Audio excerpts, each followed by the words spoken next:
ونستغفره ونعوذ بالله من شرور أنفسنا ومن سيئات أعمالنا من يهده الله فلا مضل له ومن يضلل فلا هادي له وأشهد أن لا إله إلا الله وحده لا شريك له وأشهد أن محمدا عبده ورسوله يا أيها الذين آمنوا اتقوا الله حق تقاته ولا تموتن إلا وأنتم مسلمون يا أيها الناس اتقوا ربكم الذي خلقكم من نفس واحدة وخلق منها زوجها وبث منهما رجالا كثيرا ونساء واتقوا الله الذي تساءلون به والأرحام إن الله كان عليكم رقيبا يا أيها الذين آمنوا اتقوا الله وقولوا قولا سديدا يصلح لكم أعمالكم ويغفر لكم ذنوبكم ومن يطع الله ورسوله فقد فاز فوزا عظيما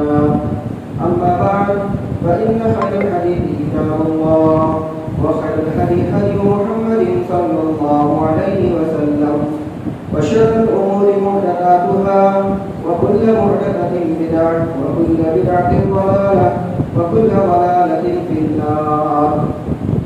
أعوذ بالله السميع العليم من الشيطان الرجيم من همزه ونفخه ونفخه بسم الله الرحمن الرحيم وما يؤمن أكثرهم بالله إلا وهم مشركون رب اشرح لي صدري ويسر لي أمري واحلل عقدة من لساني يفقهوا قولي سبحانك لا علم لنا إلا ما علمتنا إنك أنت العليم الحكيم وتب علينا إنك أنت التواب الرحيم.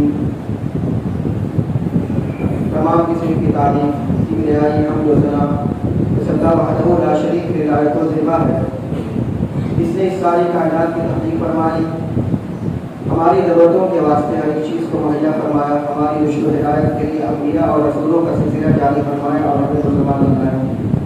درود و سلام نازل و تمام انبیاء کرام علیہ الصلوۃ والتسلیم پر، خصوصاً امام کائنات امام الانبیاء افضل البشر خاتم النبیین شفیع المذنبین ورحمۃ للعالمین محمد صلی اللہ علیہ وسلم پر. اللهم صل على محمد وعلى آل محمد كما صليت على إبراهيم وعلى آل إبراهيم إنك حميد مجيد. اللهم بارك على محمد وعلى آل محمد كما باركت على إبراهيم وعلى آل إبراهيم إنك حميد مجيد. معزز حاضرین جماعت، عزیز بچوں، گزشتہ 15 ہفتوں سے مسلسل مسلمانوں کے عقیدے، نظریات اور ان کی سوچ کے تعلق سے بہت کچھ باتیں بتائی جاتی رہی. اسی آیت کریمہ کی روشنی میں جو ابھی آپ کے سامنے پڑھی گئی سورہ یوسف آیت نمبر 106 کی، اور اس کے علاوہ قرآن کریم کی بہت ساری آیات اور نبی کریم صلی اللہ علیہ وسلم کی بہت ساری احادیث صحیحہ کی روشنی میں مسلمانوں کے عقیدے، ان کے نظریات اور ان کے سوچ کے بارے میں بتایا گیا. اور آپ کو یہ بتایا جاتا رہا ہے کہ کہیں ایسا نہ ہو کہ ہم میں سے کوئی شخص جانے انجانے میں اس نظریے، اس سوچ میں پڑا ہوا ہو، اس عقیدے سے تعلق رکھتا ہو جو مشرکین مکہ کے یہاں پایا جاتا تھا. تو اگر وہ سوچ ہے، وہ عقیدہ ہمارے اندر میں ہے، تو ہمیں توبہ کرنی چاہیے. اور سب سے بڑھ کر بات تو یہ ہے کہ ہمیں سوچنا چاہیے، سمجھنا چاہیے کہ شرک کے کون کون سے امور ہیں جس سے ہمارے تمام اعمال باطل ہو جاتے ہیں. ہمیں ایسے ہی زندگی پسند کرنی چاہیے جس طریقے سے اللہ کے رسول صلی اللہ علیہ وسلم ہمیں چھوڑ کر کے گئے تھے. جس شاہراہ پر اور جس راستے پر اللہ کے نبی صلی اللہ علیہ وسلم ہمیں چھوڑ کر کے گئے تھے، اور جس سچویشن اور جس صورت حال پر، جس پوزیشن پہ اور جس حالت میں اللہ کے نبی صلی اللہ علیہ وسلم ہمیں چھوڑ کر کے گئے تھے، ہمیں اسی حالت پہ ہی رہنا چاہیے. اگر ہم نے اپنے منمانی طریقے سے یا جانے انجانے میں کچھ ایسے نظریات اور سوچ کو ہم نے رکھ لیا اور اسی سوچ اور عقیدے کی بنیاد پر ہم اعمال کرتے رہے اور ہم مر گئے، تو آپ کو بتایا گیا قرآن کریم کی صحیح احادیث، قرآن کریم کریم کی آیات اور نبی کریم صلی اللہ علیہ وسلم کی صحیح احادیث صحیحہ کی روشنی میں کہ ہمارے تمام اعمال باقی ہو جائیں گے اور ہمارا ٹھکانہ جہنم ہوگا. اسی سلسلے کی یہ کڑی ہے اور آپ کے سامنے میں جو قرآن کریم کی آیت پڑھی گئی ہے سورہ یوسف آیت نمبر 106. انشاءاللہ آج بھی اس آیت کریمہ کی روشنی میں مسلمانوں کے لیے بہت سارے نظریات اور عقیدے اور ان کی سوچ کے بارے میں بتایا جائے گا. اللہ سبحانہ و تعالیٰ سے دعا ہے کہ اللہ تعالیٰ ہمیں حق کہنے, حق سننے, حق سمجھنے اور حق باتوں پر عمل کرنے کی توفیق عنایت فرمائے. آمین. دنیا کی دو بہت بڑی قوم ہے, ایک نصارہ اور ایک یہود. آپ اکثر و بیشتر ان کے تعلق سے سنتے ہوں گے اور پڑھتے ہوں گے اور ان کی بہت سارے نظریات اور عقیدے بھی آپ کو معلوم ہوں گے. قرآن کریم میں اللہ سبحانہ و تعالیٰ نے یہود و نصارہ کے بہت سارے عقائد کا ذکر کیا ہے. ان میں سے نصارہ کی کچھ عقائد اور نصارہ کے عقائد سے ملتے جلتے مسلمانوں کی یہاں جو عقائد ہیں وہ آپ کے سامنے میں بیان کیا ہے. مثال کے طور پہ قرآن کریم میں سورہ مائدہ سورہ نمبر 5 آیت نمبر 17 میں اللہ سبحانہ و تعالیٰ نے نصارہ کے عقیدے کے تعلق سے فرمایا لَقَدْ كَفَرَ الَّذِينَ قَالُوا إِنَّ اللَّهَ هُوَ الْمَسِيحُ ابْنُ مَرْيَمَ. کہ تحقیق کے انہوں نے بہت زبردست کفر کیا جنہوں نے یہ کہا کہ مسیح ابن مریم اللہ ہے, نعوذ باللہ من ذالک. یعنی نصارہ نے, کرسچن نے عیسیٰ علیہ السلام اور تسلیم کو ڈائریکٹ اللہ قرار دے. ان کے عقیدے کے مطابق عیسیٰ ابن مریم نہیں اللہ. اب اسی سے ملتے جلتے ہم مسلمانوں کی یہاں یہ عقیدہ پائے جاتا ہے. ہم ان کے عقیدے, مسلمانوں کے عقیدے کے بارے میں آپ کو بتائیں گے, لیکن ان کے عقیدے کو جاننے سے پہلے آپ اس چیز کو سمجھ لیجیے کہ ہم مسلمانوں کے یہاں خاص کر کے اہل سنت والجماعت کے یہاں استواء علی العرش یعنی اللہ سبحانہ و تعالیٰ عرش پر مستوی ہے, اس کے عقیدے کو جان لیجیے کہ اللہ سبحانہ و تعالیٰ عرش پر مستوی ہے. قرآن کریم میں سورہ اعراف سورہ نمبر 7 آیت نمبر 54 میں اللہ سبحانہ و تعالیٰ نے ارشاد فرمایا اِنَّ رَبَّكُمُ اللَّهُ الَّذِي خَلَقَ السَّمَاوَاتِ وَالْأَرْضَ فِي سِتَّةِ أَيَّامٍ. بے شک میرے رب نے آسمان اور زمین کو 6 دن میں پیدا کیا. ثُمَّ اسْتَوَىٰ عَلَى الْعَرْشِ, پھر آسمان اور زمین کو پیدا کرنے کے بعد عرش پر مستوی ہو گیا. سورہ طٰہٰ آیت نمبر 5 میں اللہ سبحانہ و تعالیٰ نے ارشاد فرمایا الرحمن علی العرش استویٰ. رحمان عرش پر مستوی. آج بھی ہم مسلمانوں کے یہاں خصوصاً صوفیوں, جو غالی صوفی ہیں, ان کی یہاں یہ عقیدہ پایا جاتا ہے کہ نعوذ باللہ من ذالک اللہ سبحانہ و تعالیٰ ہر جگہ موجود. یہاں تک کہ جب وہ ایک جانور کو دیکھتے ہیں تو جانور کو دیکھ کر کے ان کے آگے سر پر سجود ہو جاتے, سجدہ کرنے لگتے ہیں. کیوں سجدہ کیا آپ نے جانور کے آگے؟ اس لیے کہ ان کے اندر میں اللہ ہے, نعوذ باللہ من ذالک. یہ غالی صوفی کے یہاں پایا جاتا ہے. ان کے عقیدے کے مطابق اللہ سبحانہ و تعالیٰ نعوذ باللہ ہر جگہ موجود ہے. کہیں کشمے کے ڈبے کے پاس, کہیں کسی اور جگہ, کہیں کسی اور جگہ, نعوذ باللہ من ذالک اللہ ہر جگہ موجود ہے. لیکن اہل سنت والجماعت اور سلف صالحین کے عقیدے کے مطابق اللہ سبحانہ و تعالیٰ دیکھنے اور سننے کے اعتبار سے ہر جگہ موجود ہے. سورہ طٰہٰ آیت نمبر 46 میں اللہ سبحانہ و تعالیٰ نے موسیٰ علیہ السلام و تسلیم سے فرمایا لا تخافا اننی معکما اسمع و ارى. تم دونوں مت ڈرو, میں تمہارے ساتھ ہوں. اسمع و ارى, سنتا بھی ہوں اور دیکھتا بھی ہوں.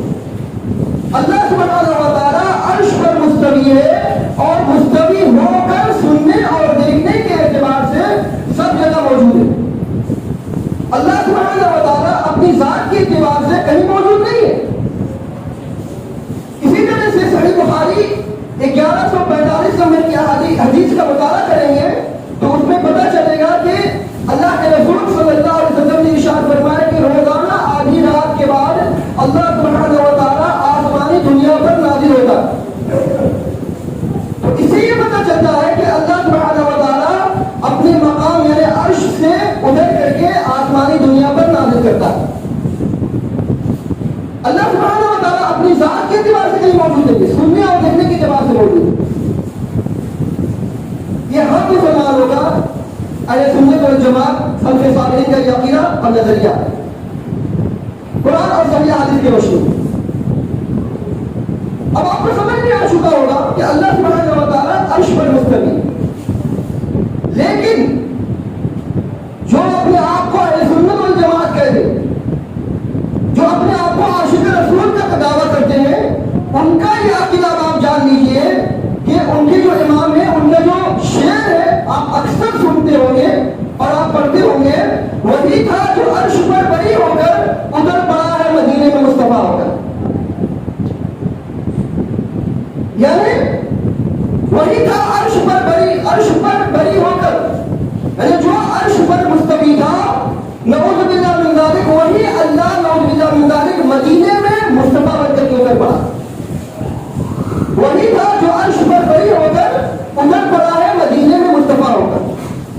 جو اللہ عرش پر مستوی تھا وہی اللہ نعوذ باللہ من ذالک مدینہ میں آ کر کے مصطفیٰ بن کر کے نمودار ہو گیا. مصطفیٰ صلی اللہ علیہ وسلم کو نعوذ باللہ من ذالک اللہ کے رسول صلی اللہ علیہ وسلم کو کہاں سے ملا دیا؟ اللہ سبحانہ و تعالیٰ سے ملا. اب ان کے نظریے, ان کا جو شعر ہے, ان کا جو نظریہ ہے, قرآن کریم کی جو آیت آپ کے سامنے پڑھی گئی, لقد کفر الذین قالوا ان اللہ هو المسیح ابن مریم, کیا اسے نسبت دیتا نہیں ہے؟ نصارہ نے کہا کہ اللہ عیسیٰ علیہ السلام نعوذ باللہ من ذالک اللہ ہے, اور ہم مسلمانوں کے یہاں یہ پایا جاتا ہے کہ جو اللہ عرش پر مستوی تھا وہی اللہ مدینہ میں مصطفیٰ بن کر کے اتر پڑا. تو یہ مثال دیتا نہیں. نصارہ اگر یہ عقیدہ رکھے تو وہ کافر اور مشرک ہے. ہم اگر یہ عقیدہ رکھے تو نعوذ باللہ من ذالک ہم پکے مسلمان, پکے سچے عاشق رسول. یہ ہمارے یہاں ہی پایا جاتا ہے. عام لوگوں کو اس کا معلوم نہیں ہے, لیکن معلوم ہونا چاہیے کہ کس طرح سے اس نظریات کو پھیلایا جاتا ہے اور کیسے یہ نظریہ یا عقیدہ رکھا جاتا ہے. بارہا آپ نے سنا ہوگا, ہم نے کئی جگہ دیکھا کہ لوگ باقاعدہ اسٹیکر لگا کر کے اپنی دکانوں میں مکانوں میں یہ شعر بڑے جلی حرفوں میں لکھا کرتے ہیں. تو اللہ کے واسطے ان تمام نظریات سے توبہ کیجیے. یہ نصارہ اور کفار کا عقیدہ تھا, اور مسلمانوں کے اندر یہ عقیدہ اور نظریات نہیں پائے. اپنے عقیدہ اور اپنے سوچ کی اصلاح کرنے کی کوشش. اسی طریقے سے نصارہ کے یہاں جو چیز پائی جاتی تھی وہ دین کے اندر میں غلو کرتے تھے. غلو کا مطلب ہوتا ہے کہ حد سے زیادہ کسی چیز کو بڑھا دینا, اب چاہے محبت کے نتیجے میں ہو یا چاہے کسی اور چیز کے نتیجے میں ہو. اکثر کسی سے محبت کے نتیجے میں لوگ غلو کر جاتے ہیں. بہت زیادہ محبت کی جاتی ہے, اس قدر زیادہ محبت کی جاتی ہے کہ غلو کرنے لگتے. قرآن کریم میں اللہ سبحانہ و تعالیٰ نے سورہ نساء آیت نمبر 117 میں 171 میں ارشاد فرمایا, یا اہل الکتاب لا تغلوا فی دینکم ولا تقولوا علی اللہ الا الحق. اے اہل کتاب, تم دین کے اندر میں غلو مت کرو اور اللہ کے بارے میں صرف حق بات ہی کرو. انما المسیح عیسی ابن مریم رسول اللہ, بے شک مسیح عیسیٰ ابن مریم اللہ کے رسول ہے. وہ کلمۃ, اور ان کا کلمہ ہے, القاها الی مریم, جس کو اللہ سبحانہ و تعالیٰ نے لفظ کن کے ذریعے سے مریم کے پاس میں ڈال دیا تھا. وروح منہ, اور اللہ کی طرف سے روح ہے. فآمنوا باللہ ورسولہ, تو تم اللہ اور اس کے رسولوں پر ایمان لاؤ. ولا تقولوا ثلاثہ, اور یہ مت کہو کہ تین ہے. اللہ نعوذ باللہ من ذالک تین ہے. نصارہ کے یہاں عیسیٰ علیہ السلام تسلیم کی محبت اس قدر زیادہ بڑھ گئی کہ انہوں نے نعوذ باللہ من ذالک عیسیٰ علیہ السلام کو اللہ سے ملا دیا کہ اللہ تو ہے ہی اور ان کی ماں عیسیٰ ابن مریم کی ماں مریم علیہ السلام یہ بھی اللہ کا روح ہے اور عیسیٰ علیہ السلام بھی اللہ کا روح ہے. تو اللہ سبحانہ و تعالیٰ نے ان کے نظریے اور ان کے سوچ کا رد کرتے ہوئے فرمایا وَلَا تَقُولُوا ثَلَاثَةٌ تم یہ مت کہو کہ نعوذ باللہ من ذالک اللہ تین ہے. یہ سب اللہ کے روح ہے. عیسیٰ علیہ السلام اور ان کی ماں مریم علیہ السلام یہ اللہ کا روح ہے. تو گویا کہ نعوذ باللہ من ذالک اللہ اور یہ دو یہ ماں بیٹے یہ دونوں تینوں کے تینوں اللہ کے روح ہے. یہ ان کی یہاں نظریہ پایا جاتا ہے. نبی کریم صلی اللہ علیہ وسلم نے اپنی امت کو دین کے اندر میں غلو کرنے سے منع فرمایا. چنانچہ صحیح بخاری کی حدیث ہے 2462 نمبر کی روایت ہے. اللہ کے نبی صلی اللہ علیہ وسلم نے ارشاد فرمایا کہ دیکھو جس طرح نصارہ نے عیسیٰ ابن مریم کے بارے میں غلو کیا میں تو صرف اللہ کا بندہ ہوں میرے بارے میں غلو مت کرنا. میں تو صرف اللہ کا بندہ ہوں مجھے صرف اللہ کا بندہ اور اللہ کا رسول ہی کہا کرو. مجھے صرف اللہ کا بندہ اور اللہ کا رسول کہا کرو. ایک روایت میں مسند احمد کی صحیح درجے کی روایت میں ہے کہ ایک شخص نے نبی کریم صلی اللہ علیہ وسلم کے سامنے میں تعریف کی. کیا تعریف کی؟ کہنے لگے اے محمد اے ہمارے سردار اے ہمارے سردار کے بیٹے اے ہم میں سے بہتر انسان اے ہم میں سے بہتر انسان کے بیٹے. اتنا سب کچھ کہہ لینے کے بعد جب اللہ کے رسول صلی اللہ علیہ وسلم نے سنا تو ان سے کہا کہ اے لوگوں اپنی گفتگو میں تقویٰ اختیار کرو کہیں شیطان تمہارے دل و دماغ پر نہ چھا جائے. میں محمد ابن عبداللہ میں صرف اور صرف محمد ابن عبداللہ ہوں اللہ کا بندہ اور اللہ کا رسول ہوں. اللہ کی قسم میں اس بات کو ہرگز پسند نہیں کرتا ہوں کہ تم مجھے اس بلند مرتبے پر پہنچاؤ جس نے اللہ نے مجھے سرفراز کیا. اللہ نے مجھے صرف اللہ اپنا بندہ اور اپنا رسول بنایا. مجھے صرف اسی مقام پر رکھو رسالت کے لیے مقام پہ رکھو اس سے زیادہ مجھے مت پڑھاؤ. جس مقام پہ اللہ نے مجھے رکھا ہے اس مقام پر ہی مجھے رکھو اس کے علاوہ مجھ سے آگے نہ بڑھو. اب غلو کیسے کیا جاتا ہے مسلمانوں کی یہاں؟ ان کے عقیدے کو جاننے سے پہلے اس چیز کو سب سے پہلے سمجھ لیجئے کہ اللہ سبحانہ و تعالیٰ نور ہے. اللہ سبحانہ و تعالیٰ نور ہے. قرآن کریم میں سورہ نور سورہ نمبر 24 آیت نمبر 35 میں اللہ سبحانہ و تعالیٰ نے ارشاد فرمایا اللہ نور السماوات والارض. اللہ آسمان اور زمین کا نور ہے. اسی طریقے سے صحیح بخاری کی روایت میں ہے کہ اللہ کے رسول صلی اللہ علیہ وسلم جب رات کو اٹھتے تھے تہجد کے لیے تو دعا پڑھتے تھے. کہتے تھے اللہم انت نور السماوات والارض. اے اللہ آپ آسمان اور زمین کے نور ہیں. اسی طریقے سے مسند احمد کی 10,588 نمبر کی صحیح درجے کی روایت میں ہے کہ اللہ کے رسول صلی اللہ علیہ وسلم سے پوچھا گیا کہ اے اللہ کے رسول صلی اللہ علیہ وسلم جب آپ معراج میں تشریف لے گئے تھے تو کیا آپ نے اللہ کو دیکھا تھا؟ اللہ کے رسول صلی اللہ علیہ وسلم نے فرمایا کہ میں اللہ کو کیسے دیکھ سکتا تھا وہ تو نور ہے وہ تو نور ہے. تو قرآن کریم کی آیت اور یہ دو حدیث جو آپ کے سامنے پڑھی گئی اس کی روشنی میں اللہ سبحانہ و تعالیٰ نور ہے. اب مسلمانوں کا یہ عقیدہ دیکھ لیجیے کہ مسلمانوں کی یہاں یہ عقیدہ پایا جاتا ہے کہ نعوذ باللہ من ذالک اللہ کے رسول صلی اللہ علیہ وسلم نور ہے. یہ حلول جس طریقے سے عیسیٰ ابن مریم کے تعلق سے نصارہ نے کیا تھا حلول ٹھیک اسی طریقے سے ہم مسلمانوں کی یہاں یہ حلول پایا جاتا ہے کہ نعوذ باللہ من ذالک اللہ کے رسول صلی اللہ علیہ وسلم کو کیا کہتے ہیں نور.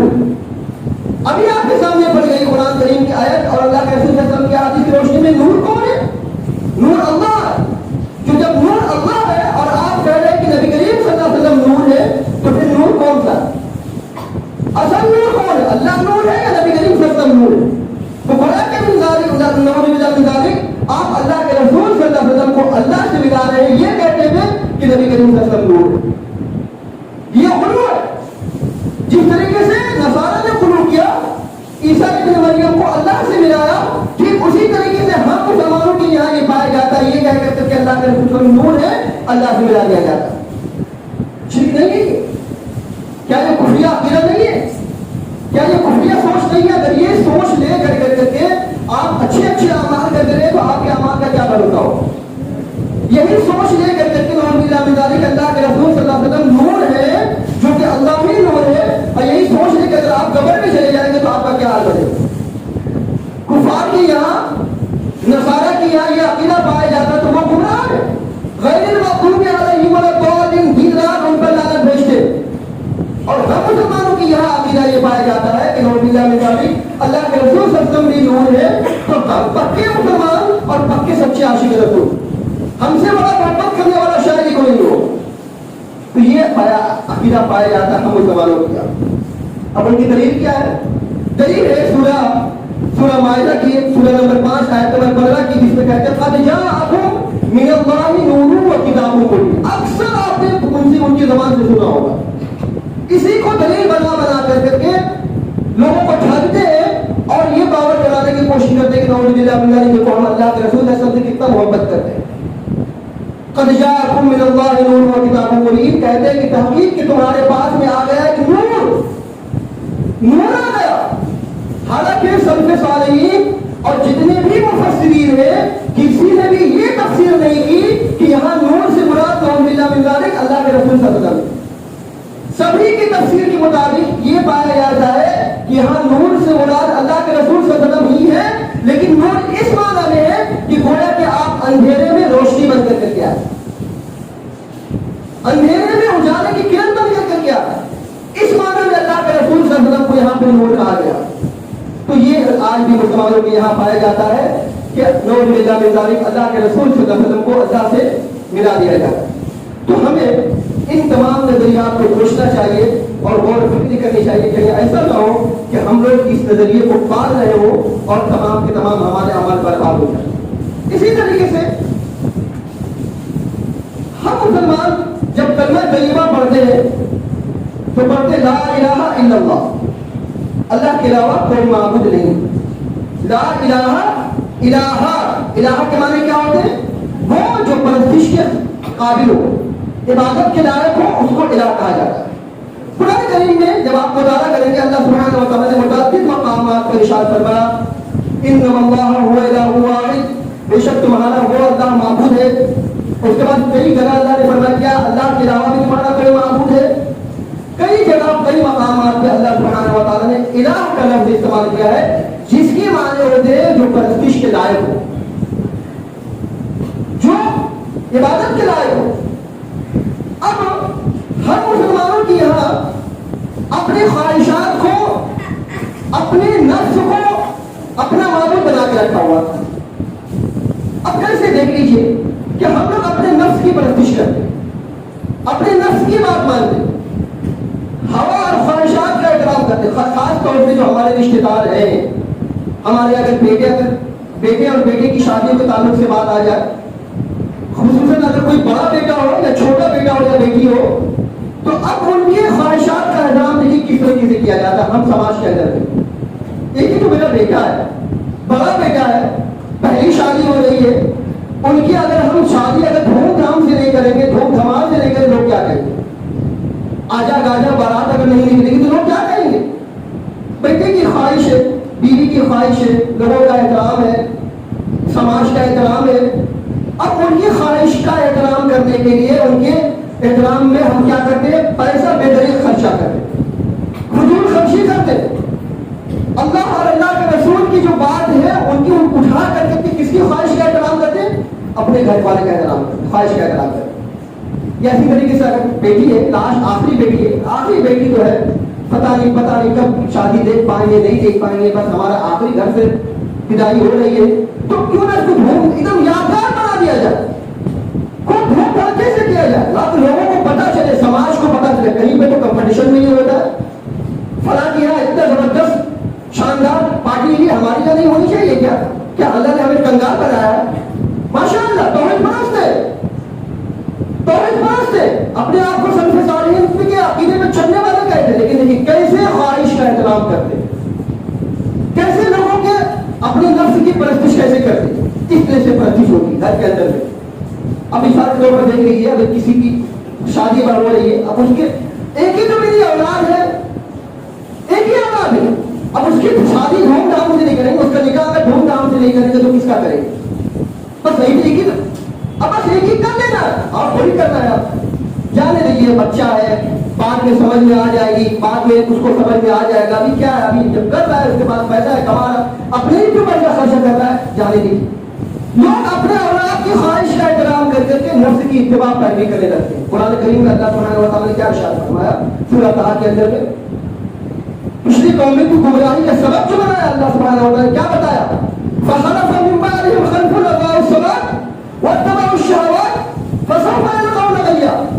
ان نبیوں کے بعد جو قومیں آئیں انہوں نے سب سے پہلے نماز کو برباد کر دیا، واتبعوا الشهوات، اور شہوات کی اتباع پیروی کرنے لگے، شہوات کی نفسانی خواہشات کی بات ماننے لگے، اللہ اور اللہ کے رسول کی بات کو ٹھکرا دیا، اللہ اور اللہ کے رسول کی بات کو پسے پھوٹ ڈال دیا، اور بس اپنا خواہش کا احترام کرنے لگے۔ ہماری خواہش ہے، ہمارا یہ تمنا ہے، ہماری آرزو ہے، گھر والوں کی تمنا، گھر والوں کے آرزو، لوگ کیا کہیں گے، سماج کیا کہے گا، بس اسی خواہش کا احترام کرنے میں ہم پتہ نہیں کہاں سے کہاں کتنی دور نکل جاتے ہیں۔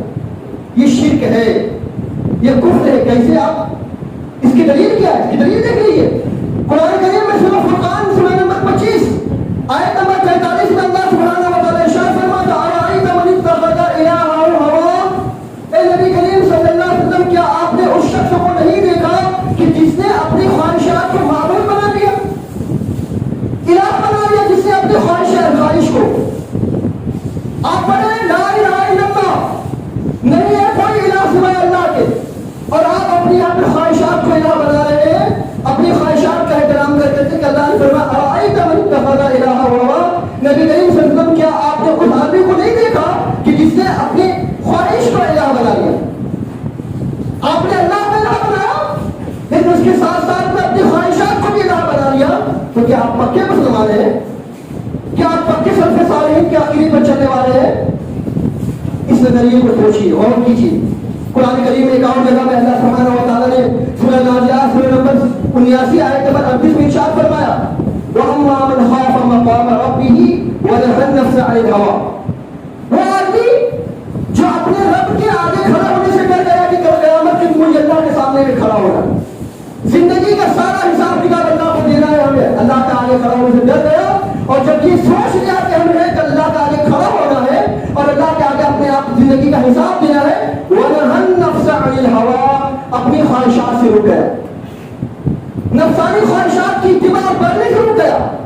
اللہ نے فرمایا فَإِنَّ الْجَنَّةَ هِيَ الْمَأْوَىٰ، یہی وہ لوگ ہیں جن کا ٹھکانہ جنت ہے۔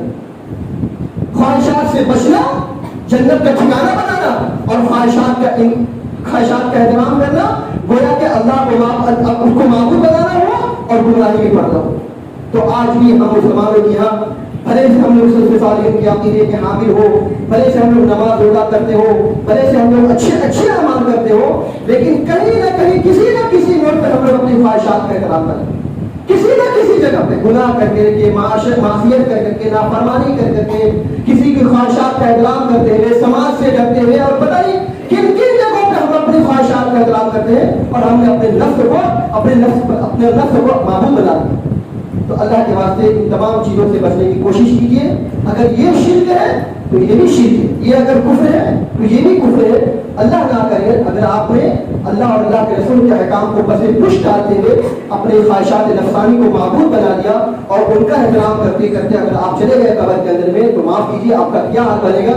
قرآن کریم کی اس آیات اور اللہ کے رسول صلی اللہ علیہ وسلم کے حدیث صحیحہ کی روشنی میں اپنا جائزہ لیجیے۔ اللہ سبحانہ و تعالیٰ کا دعا ہے اللہ سبحانہ و تعالیٰ ہم سبوں کو شرک اور کفر سے بچنے کی توفیق عطا فرمائے۔ العالمین ہم تمام مسلمانوں کو کفار جیسے نظریات اور ان کے جیسے عقیدے سے بچنے کی توفیق عطا فرمائے۔ العالمین ہم تمام مسلمانوں کو نفس پرستی سے بچنے کی توفیق عطا فرمائے۔ العالمین ہم تمام مسلمانوں کو سچے دین پر چلنے کی توفیق عطا فرمائے۔ العالمین ہم نے جو بیمار ہیں انہیں شفا کاملہ عاجلہ عطا فرمائے۔ جو پریشان حال ان کی پریشانیوں کو دور فرما، جو قرضدار ہوئے اپنے اسباب سے قرضہ ادا کرنے کے توفیق عطا فرما۔ یا العالمین ہمارے علماء کی حفاظت فرما، یا العالمین ہمارے مساجد کی حفاظت فرما، ہمارے مدارس کی حفاظت فرما، ہمارے بچے اور بچیوں کی حفاظت فرما۔ یا العالمین جو کاروبار کے تعلق سے پریشان ہیں العالمین تو سب کی مدد فرما۔ یا العالمین جو اپنے بچے اور بچیوں کے رشتوں کے تعلق سے پریشان ہیں یا العالمین تو ان کے لیے اسباب عطا فرما۔ یا العالمین جب تک ہم جئیں کتاب اللہ اور سنت رسول اللہ صلی اللہ علیہ وسلم پر عمل کرتے ہوئے جئیں، اور جب ہمارا خاتمہ ہو انہیں دونوں پر عمل کرتے ہوئے ہمارا خاتمہ ہو۔ اقول قولی ھذا واستغفر اللہ لي ولكم ولسائر المسلمين واخر دعوانا الحمد لله رب العالمين۔